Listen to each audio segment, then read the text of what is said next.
作为乐高历史上的第5款1:8超跑，也是应用第3代变速箱及底盘方案的第1款官套作品，这款42172迈凯伦 P1 的综合表现到底怎么样呢？相较于上一代变速箱，全新设计的变速箱方案到底能为跑车的性能和可玩性带来多大的提升？首次出现的混动模式、纯电模式，具体又是怎么实现的呢？而通过齿轮旋钮控制的车尾扰流板升降，又是如何做到只转3圈就能完成提升，并恰到好处的执行偏转动作？还有在官套1:8中首次出现的吸附式蝴蝶门开合，又能否为玩家带来新的惊喜呢？本期深度评测，我们会给大家全面的分析和测试这款乐高2024年重磅新品，这款刚一上市就饱受争议的迈凯伦 P1。先来看一下包装，彩盒采用了天地盖设计，正面是原型车的车尾图片，积木成品图则被安排在了彩盒的背面。打开彩盒，可以看到特别设计的左右内盖对顶视视角下的原型车和积木模型进行了对比，里面则是有3个内盒，也做了方便提出来的抠手设计。取出内盒以后，在最下面可以看到2本拼搭手册，3893片零件一共被分成了27个零件分包，23个大步骤，所以也是到目前为止大步骤分得最细的官套1:8跑车。2本拼搭手册拼在一起可以得到原型车的图片，总厚度加起来呢达到了2.8厘米。第一册的开篇做了36页的非常精美的彩图，对迈凯伦与乐高的合作、原型车的历史、原型车的赛道成绩、迈凯伦旗下各车型的发展历史、运动精神、原型车对比、积木设计的过程、设计理念、新零件的开发，还有整个产品团队做了非常全面的图文介绍。不过纸质版手册中并没有中文版，2本手册的末尾也都有几页彩图，总步数呢正好是1000步。在开始正式搭建之前，我们先来看一下这款套装中出现的新零件。首先是编号为3590的12齿离合齿轮，由一个12齿正齿轮模块和一个套筒模块组成，总长2单位。这枚离合齿轮的出现可以支持更大的变速箱齿轮比范围。编号为4423的全新叉臂零件，在靠近车身主体的一端做了显著的加宽，可以更好的适配79717大号硬避震。两侧各有2个销孔，而靠近悬挂驱动桥的一端，两侧则是各有2个半单位轴孔。编号为5429的横架杆零件，在这辆迈凯伦 P1 中用作 A 柱的搭建。编号为4443和4446的全新科技面板，形状类似于此前的67142和68196，不过带有弯折角度。编号为4427的全新轮眉零件，相较于此前的67141做了1个单位的加高，在这辆迈凯伦 P1 上用于后轮眉。编号为5428的全新独占轮毂，尺寸和此前的42143法拉利 SP3 的轮毂是一样的，不过并没有区分左右，同时也没有采用42143轮毂的滚喷工艺，而是直接通过注塑实现了金属质感。在外观面上可以看到轻微的水纹和结合线。最后还有一枚全新的橙色换挡凹槽轮，结构形式和此前曾经出现在雅马哈摩托上的4158比较类似，但凹槽轨道并不相同。这辆迈凯伦 P1 没有贴纸，所有有图案的地方都是印刷件，包括展示名牌、驾驶室内的显示屏，以及用于比如车头、引擎盖、方向盘、轮毂、刹车卡钳的一些印了迈凯伦 logo 的印刷件。另外还有一个印了唯一编号的纪念砖。好啦，那下面我们就一边拼搭一边看一下这套全新的底盘架构。这里看一下后悬架，设计师在左右两侧各使用了一枚79717大号硬避震，不过是黑色的版本，测试下来回弹力度并不算太大。另外也可以看到编号为4423的新款叉臂零件的应用，在中间走动力、后侧装大号硬避震的情况下，前侧仍然有空间设置转向拉杆结构，这也意味着使用79717大号硬避震的4驱车型在搭建上会非常方便。再看行驶动力，发动机动力在进入后悬架之前，会经过车底位置的一组离合器，然后绕到车尾这里，经过一组12:20的齿轮组以后，进入差速器端，最后向左右两侧悬挂驱动桥方向传输。其中离合器的加入可以控制整个行驶动力相关结构的最大扭矩负载，即便遇到变速箱异常卡顿，也可以保护相关联动结构不受损坏。这里是车尾扰流板升降相关的涡轮涡杆机构，手动动力从齿轮旋钮进来以后，通过一枚涡杆驱动一枚8齿齿轮，然后向左右两侧传输。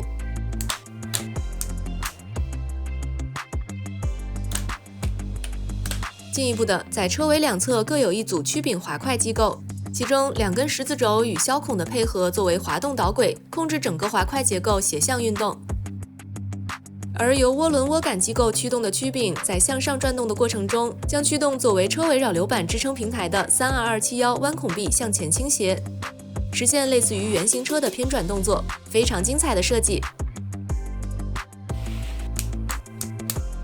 由10根后孔臂组成的变速箱支架，在搭建方法上看起来非常简单粗暴，在为整个变速箱模块提供大量销孔的同时，另一面的2根弯孔臂的加入，则是增强了整个支架模块的侧向刚度。第219步，在装入这枚浅灰色4齿齿轮的时候，一定要确认左右2个橙色换挡凹槽轮的箭头位置，否则变速箱档位会出现混乱的问题。另外也可以看到，手动换挡动力是从车头方向的一枚万向节进入，在直接驱动左侧凹槽轮的同时，也通过2组4:4的齿轮组完成和右侧凹槽轮的联动。其中皮筋、压杆和8齿步进齿轮为2侧的凹槽轮提供每次固定旋转45度的步进运动效果。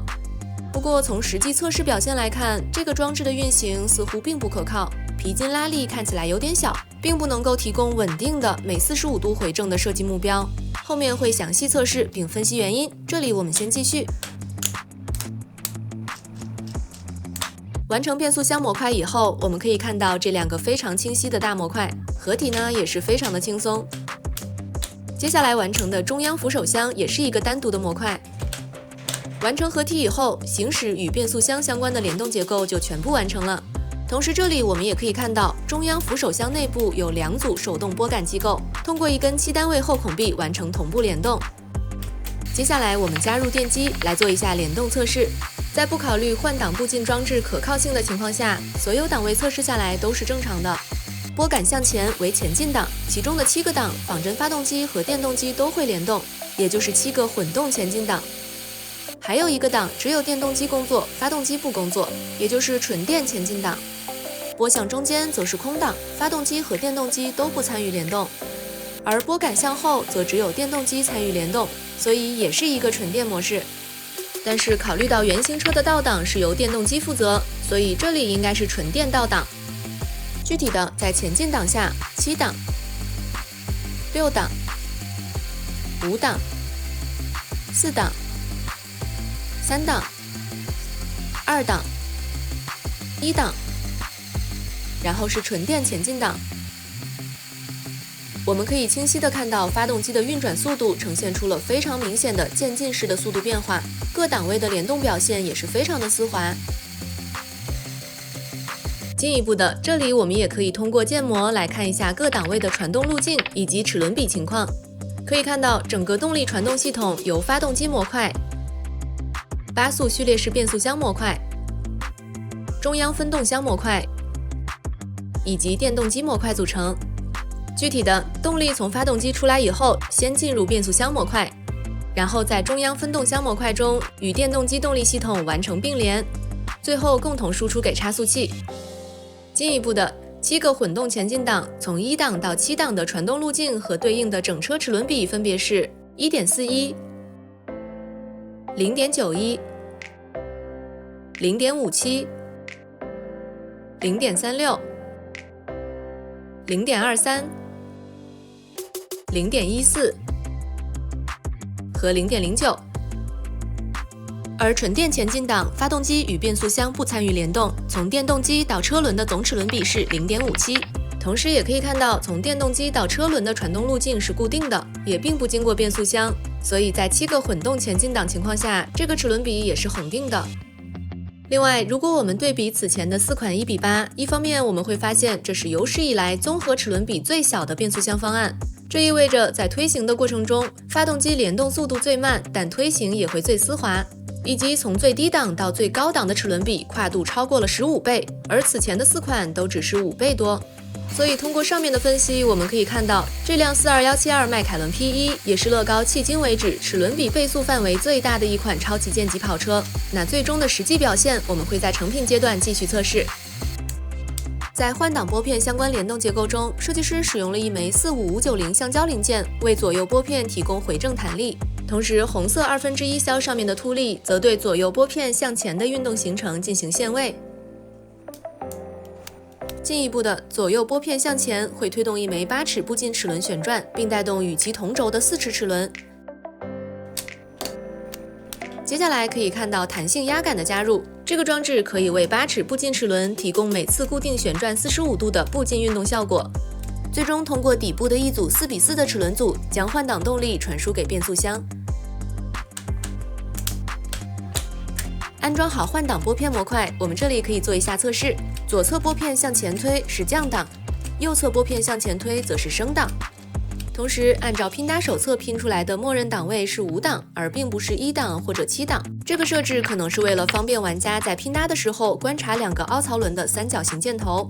不过之前提到的换挡步进装置可靠性不够的问题，在装好换挡拨片模块以后，我们可能会发现这个模块并不能为变速箱里的凹槽轮的每45度回正提供额外的帮助。也就是说，变速箱里的45度步进装置并不能可靠的实现每次固定旋转45度的效果，而因此导致的后果是换挡不彻底，进而变速箱联动可能会发生异常打齿。但实际上，这里涉及到2组万向节零件的安装方法问题。我们必须将这2组万向节按照视频画面中呈现的这个方向进行安装，也就是这根十字轴两端的万向节必须呈对称的状态。而如果其中一组旋转90度的话，也就是像镜头画面里这样，则会出现前面提到的问题。这是因为乐高61903万向节属于不等速万向节，按这种方法拼的话，整个系统中则存在2处叠加的不等速，因此导致换挡拨片位置的4齿齿轮每次旋转45度的步进运动效果，无法在变速箱换挡动力入口端产生相同的步进效果，进而增加变速箱内部的步进装置的负担。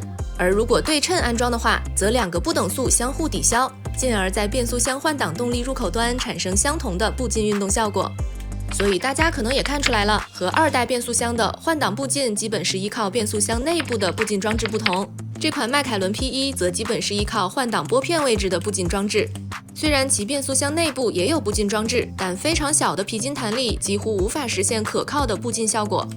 那么加大皮筋弹力能否增加变速箱内步进装置的可靠性呢？我们尝试了将皮筋更换为2×2的规格，回正问题确实得到了改善，但是会出现偶尔的无法通过换挡拨片成功换挡的问题。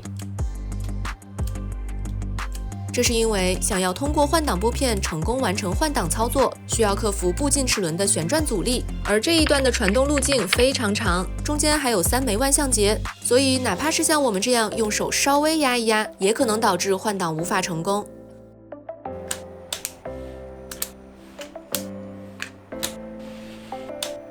这里可以看到2侧蝴蝶门开合的相关联动结构。设计师使用了1枚硬避震，为车门打开后的支撑和关闭时的吸附提供弹力，看起来这个弹力还是挺大的。这里是车门开合相关的连杆机构，虽然避震提供的弹力很大，但因为所有的连接点位置都是采用的摩擦销，所以最终传递到车门上的力量并不会太大。来到前悬架，左右2侧仍然使用了79717大号硬避震以及全新的叉臂零件，测试下来回弹力度适中。这里可以看到前轮转向相关的限位设计，常用在发动机中的2853曲轴零件为转向拉杆提供了接近半个单位的行程限制。进一步的转向动力通过一组12:20的齿轮组以及后面的3枚齿轮，稍后将完成与方向盘之间的联动。而前悬架也是一个独立的大模块，合体呢也是非常的轻松。那再往后基本就是外观搭建了。过程中我们可以看到设计师采用的一些非常合理的角度创建方法，并且所有外观模块本身的牢固度也都非常不错。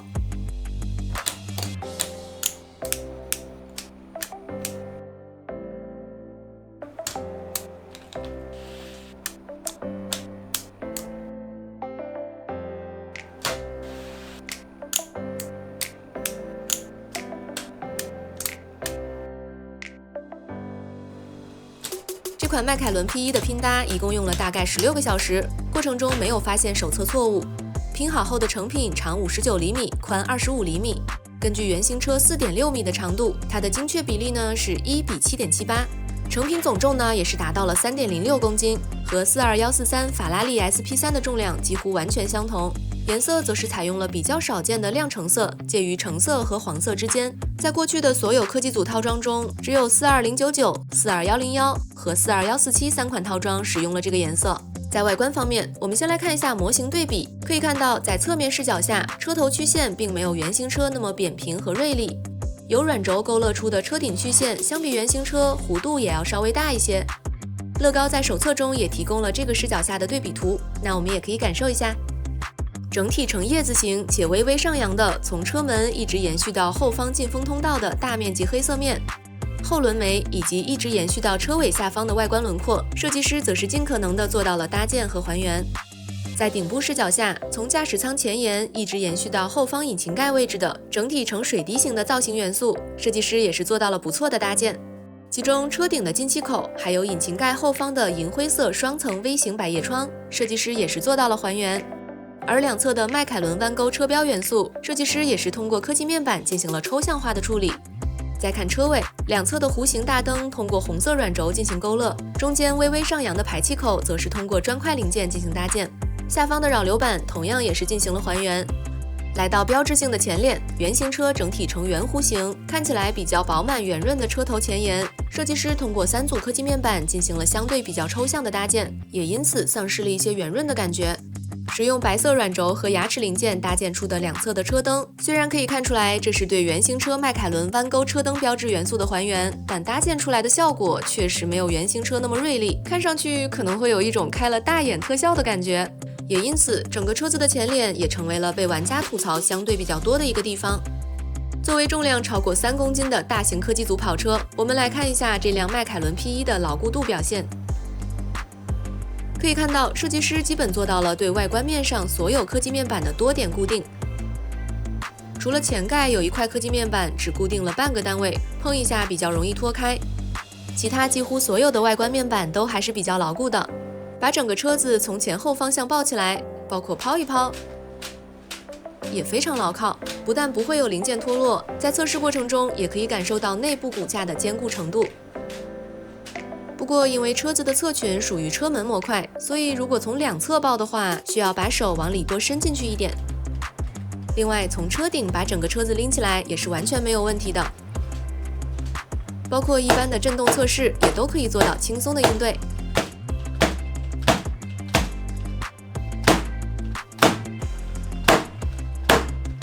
下面我们来看一下功能表现。首先是前后悬架回弹，可以看到回弹的行程和手感都非常的清晰。把车体压下去呢，并不需要太大的力，属于比较灵敏的悬架设定。另外，虽然整个引擎盖大模块可以整体拆卸，也就是独立于车体主体，但是按压引擎盖的绝大部分位置，悬架的下压和回弹呢都没有问题，说明车体主体对引擎盖模块的支撑是比较好的，以及引擎盖模块本身的结构也是比较坚固。接下来是转向与方向盘联动，测试下来，不管是直接转动车轮，还是转动驾驶室内的方向盘，联动都没有问题，转向到极限位置也不会发生干涉的情况。不过和此前的4款一样，乐高仍然没有设计转向旋钮，把手伸进驾驶室里面操作呢是不太方便的。再看车尾扰流板升降，操作旋钮被设置在车尾下方，测试下来旋转3圈就可以完成完整的提升行程，同时行程也是比较大的。当升到最高点的时候，整个扰流板也会执行像原型车一样的偏转动作。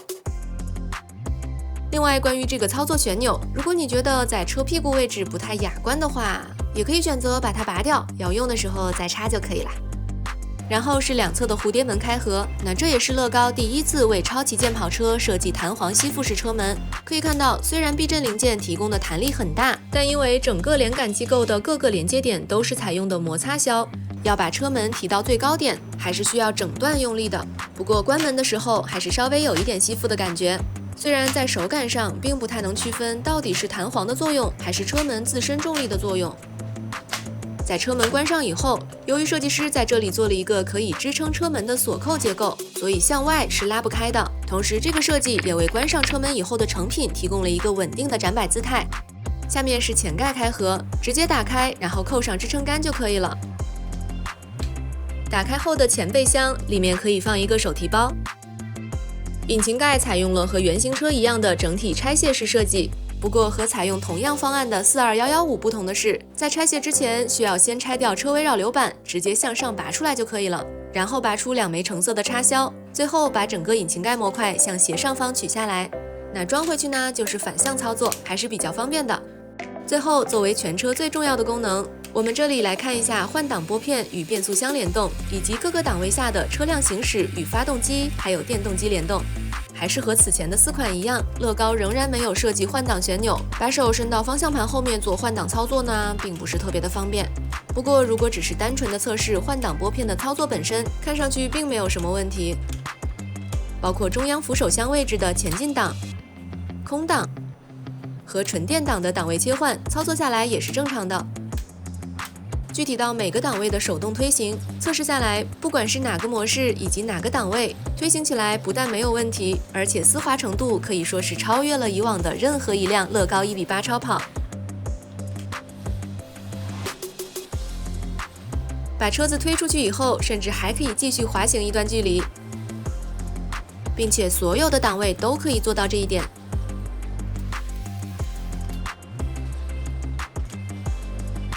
不过，由于前面分析过的变速箱的非常小的齿轮比，6档和7档发动机的联动速度非常缓慢，甚至难以察觉。而过程测试中提到的换挡步进装置可靠性不够，导致换挡不彻底的问题，在手动推行的情况下，基本不会有什么实质性的影响。哪怕是在可以观察到的确定没有成功换挡的情况下，也只有某2个档位切换后推行的话会卡那么一下，而其他的档位几乎完全没有问题。所以接下来我们就来加入电机，来看一下各个档位的最终表现。拨杆向前的前进档、混动1档、2档、3档、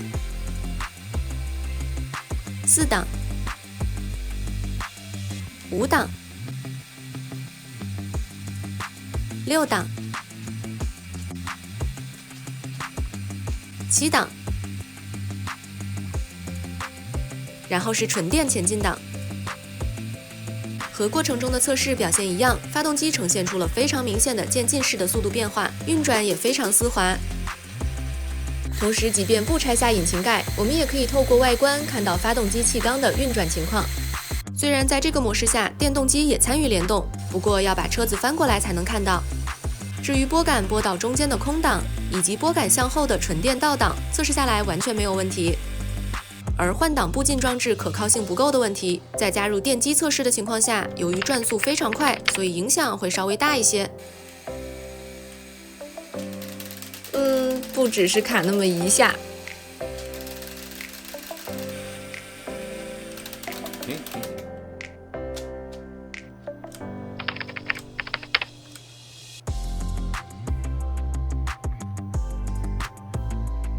好啦，最后我们来总结一下，作为乐高第5款1:8科技组跑车，如果从底层架构来划分，42056保时捷911属于第1代，42083布加迪奇龙，42115兰博基尼 C 案以及42143法拉利 SP3则是属于第2代。